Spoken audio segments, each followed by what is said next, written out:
नमस्कार, आप देख रहे हैं वॉइस ऑफ कोटपुतली। किसी कवि की पंक्ति है कि शासन हो या प्रशासन हो, इसमें ना कोई दुशासन हो। प्यासे को पानी मिले, भूखे को राशन हो, झूठे वादों से कुछ नहीं, सच्चाई वाला भाषण हो। काम हो सब भलाई के, सबके लिए सुखासन हो।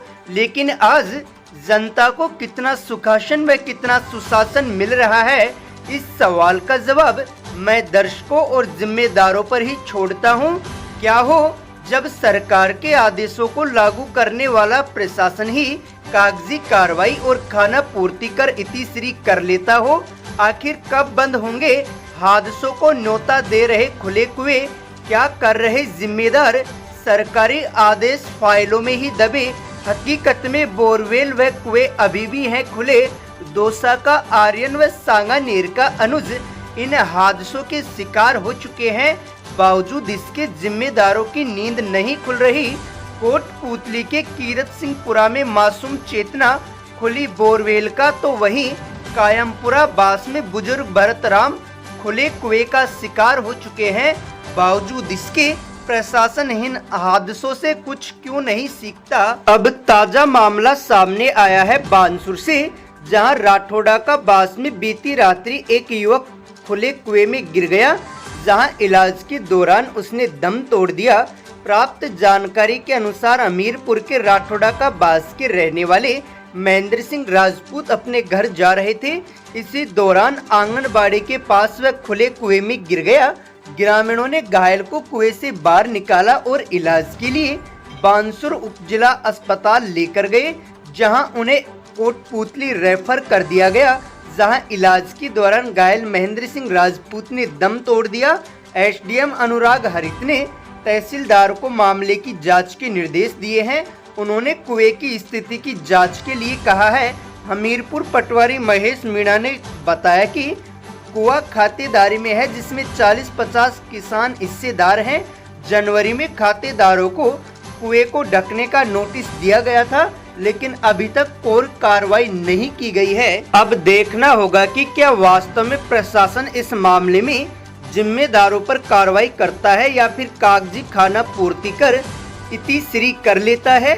ऑपरेशन चेतना के दौरान मुख्यमंत्री भजनलाल शर्मा ने प्रदेश के सभी खुले बोरवेल व कुएं भरने के आदेश दिए थे, लेकिन बावजूद इसके सीएम के आदेशों की स्थानीय प्रशासन द्वारा धज्जियां उड़ाई जा रही है। इसके साथ ही बानसूर की ग्राम पंचायत बास दयाल के ग्राम बास शेखावत में आम रास्ते पर खुला कुआं पड़ा हुआ है, लेकिन प्रशासन इस ओर कोई ध्यान नहीं दे रहा। तो वहीं ग्राम कोथल की दौरता की ढानी से सातलपुर की तरफ जाने वाले आम रास्ते पर भी खुला कुआं पड़ा है, जिस पर हादसे होने की संभावनाएं बनी रहती हैं, लेकिन प्रशासन इस ओर कोई ध्यान नहीं दे रहा, मानो जैसे प्रशासन किसी हादसे के इंतजार में हो। अब देखना होगा कि क्या अधिकारी सिर्फ एक दूसरे पर लापरवाही का ठीकरा फोड़कर कागजी खाना पूर्ति कर मामले में इतिश्री करते हैं, या वास्तव में लापरवाही करने वालों पर कोई कार्रवाई होती है। मेरा आम जन से भी अनुरोध है कि सरकारी आदेशों का पालन करें। प्रशासन के साथ साथ ही आप भी अपनी जिम्मेदारी समझें और अपने खुले बोरवेल व कुएं को भरवाएं। प्रशासन ने नोटिस की कार्रवाई भी की है और एडवाइजरी भी जारी की है, बावजूद इसके जनता पर इसका कोई असर नहीं है। आप भी अपनी जिम्मेदारी समझें ताकि हादसों से बचा जा सके। भले ही कोटपुतली नगर पालिका से नगर परिषद बन गया हो, लेकिन व्यवस्थाओं के नाम पर आज भी जनता को असुविधा का सामना करना पड़ रहा है।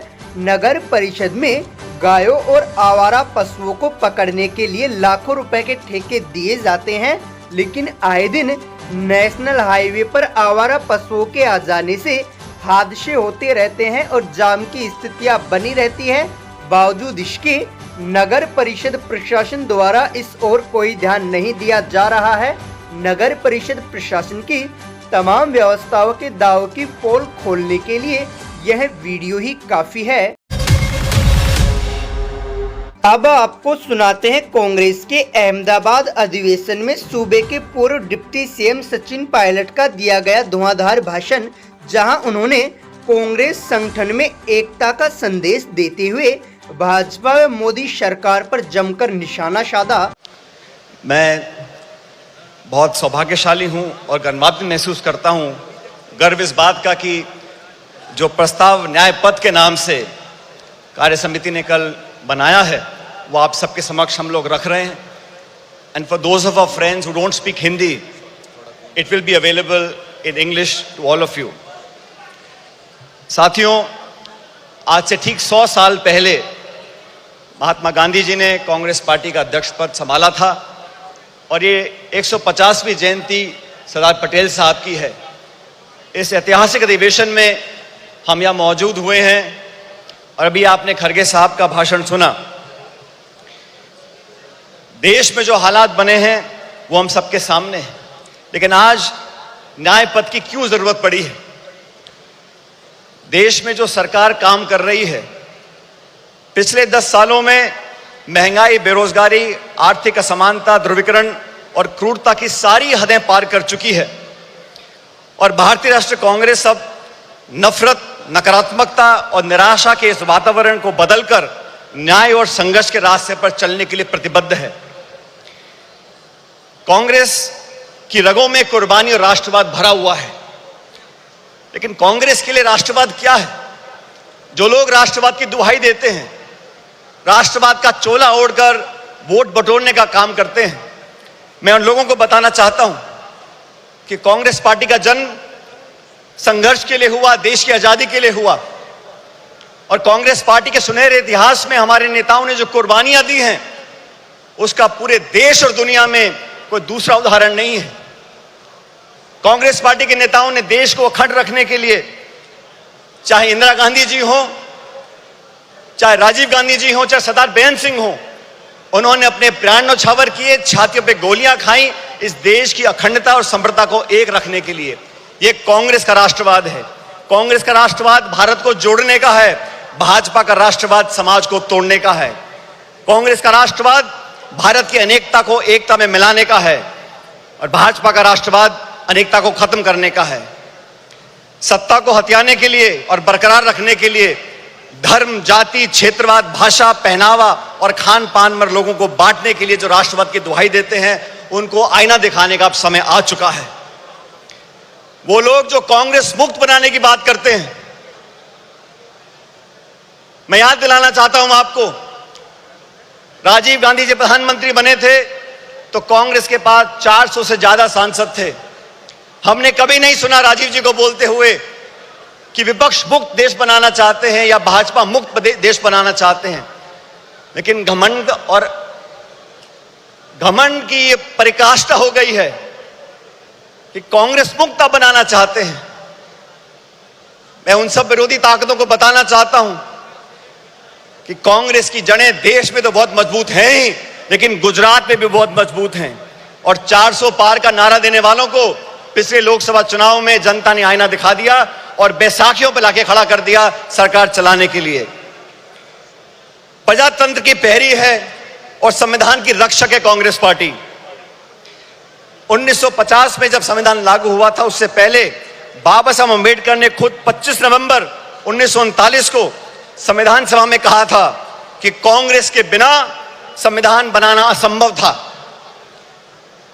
पिछले 75 सालों में कई सरकारें देश में आई, कांग्रेस की और गैर कांग्रेस की, लेकिन हर सरकार ने मूलतः संवैधानिक संस्थाओं को पोषित करने का काम किया, संवैधानिक संस्थाओं को संरक्षण देने का काम किया। लेकिन दुर्भाग्य से पिछले 10 साल से जो सरकार दिल्ली में बैठी है, उन्होंने जानबूझकर नीतिगत तरीके से सभी संवैधानिक संस्थाओं को जानबूझकर खोखला करने का काम किया है, उनकी पारदर्शिता को समाप्त करने का काम किया है। और ये आज की बात नहीं है। फरवरी 2000 में भाजपा की सरकार ने संविधान की समीक्षा के लिए एक आयोग बनाया और साजिशपूर्ण तरीके से खिलवाड़ करने की कोशिश करी, लेकिन राष्ट्रव्यापी विरोध किया कांग्रेस ने, पूरे देश के लोगों ने उनको अपने हाथ पीछे खींचने पड़े।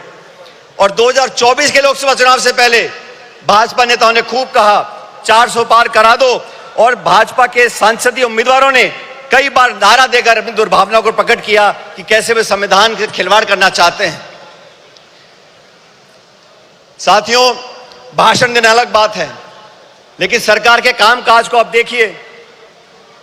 6 वर्ष पहले भाजपा सरकार ने सदन में कहा था कि जम्मू कश्मीर को पूर्ण दर्जा देंगे। सुप्रीम कोर्ट की कॉन्स्टिट्यूशनल बेंच ने आदेशित किया कि आप जम्मू कश्मीर को पूरा दर्जा दो राज्य का, आज तक नहीं दिया। मणिपुर में क्या घट रहा हम देख रहे हैं।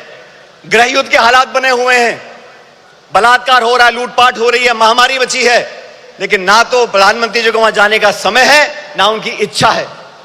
वो लोग जो संविधान की बात करते हैं और अपनी कार्यप्रणाली से संवैधानिक संस्थाओं का दुरुपयोग कर कर अपने राजनीतिक प्रतिद्वंदियों को आरोपी बनाने का काम करते हैं, उनका पर्दाफाश करने का समय आ गया है। कांग्रेस पार्टी ने, राहुल गांधी जी ने, खड़गे साहब ने लोकसभा चुनाव से पहले इंडिया अलायंस का गठबंधन किया। देश के सामने जो चुनौतियां थी उसका सामना करने के लिए समान दृष्टिकोण रखने वाले दलों को साथ लेकर आए थे, और भविष्य में भी भाजपा सरकार को चुनौती देने के लिए संसद के अंदर और संसद के बाहर समय पड़ने पर तमाम हमारे इंडिया अलायंस के गठबंधन के साथियों के साथ हम चर्चा कर आगे बढ़ने का काम करेंगे। मैं धन्यवाद देना चाहता हूं राहुल गांधी जी का। सामाजिक न्याय की लड़ाई लड़ने का अगर रास्ता किसी ने दिखाया है तो राहुल जी ने दिखाया है। 1951 में जब सुप्रीम कोर्ट ने देश में आरक्षण को खत्म कर दिया था तो पंडित नेहरू जी की कांग्रेस सरकार थी जब वो अध्यादेश लेकर आए और संविधान में हमेशा के लिए आरक्षण का रास्ता परस्त कर दिया था। वो राजीव जी ने, इंदिरा जी ने उस रास्ते को अपनाया, और मुझे खुशी है कि आज खड़गे साहब और राहुल जी ने ये बीड़ा उठाया है कि सामाजिक न्याय दिलाने की जिम्मेदारी अपने कंधों पर ली है। देश में बैकलॉग है, SC, ST, OBC महिलाओं पर जो अत्याचार और हो रहे हैं, लगातार 13% की वृद्धि उसके अंदर हो रही है। देश का सद्भाव, सर्वधर्म समभाव, आज जो टकराव पैदा किया गया है, भाई को भाई से लड़ाने की जो एक साजिश रची जा रही है, उसके खिलाफ हम सब कांग्रेसजनों को साथ खड़ा होना होगा। बिना संकोच के हमें कहना होगा, जैसा सरदार पटेल ने 1948 में जयपुर के अधिवेशन में कहा था कि कांग्रेस और कांग्रेस की सरकारें इस बात के लिए प्रतिबद्ध हैं कि भारत एक सच्चा धर्मनिरपेक्ष राज्य हो। हमारी अलग अलग पृष्ठभूमियां हैं, संस्कृति है, वेशभूषा है, खाना पीना है, भाषाएं हैं, लेकिन जो लोग उत्तर दक्षिण के राग में धर्म, जाति, गोत्र के नाम पर लोगों को बांटना चाहते हैं, उन लोगों से हमको सावधान रहना पड़ेगा। भारतीय राष्ट्रीय कांग्रेस प्रतिबद्ध है कि धार्मिक, भाषाई, जातिगत व क्षेत्रीय बंटवारे की सियासत को हम आखिरी दम तक लड़ते रहेंगे।